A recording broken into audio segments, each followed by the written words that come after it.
বড্ড ভয়ঙ্কর দিন। বিশ্বনবী বলবেন জমিনটা এখনকার মতো থাকবে না, পুরো জমিনটা সমান হয়ে যাবে, ফ্ল্যাট। এখন তো গোল, তখন ফ্ল্যাট।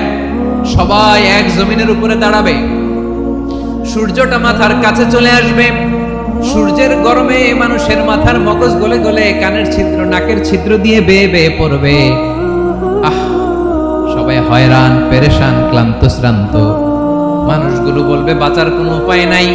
50,000 বছর মানুষ এরকম দৌড়াবে, চিৎকার করবে, কাঁদবে, বাঁচার কোনো উপায় নাই। সবাই বলবে আহ, আল্লাহ যদি বিচারটা শুরু করতো, যা হবার হবে, আগে বিচার শুরু করতো। বিচারই শুরু হয়, বিচার শুরু হইতে 50,000 বছর। আল্লাহ, 50,000 বছর, 5,000, 15,000 না, 50,000 বছরের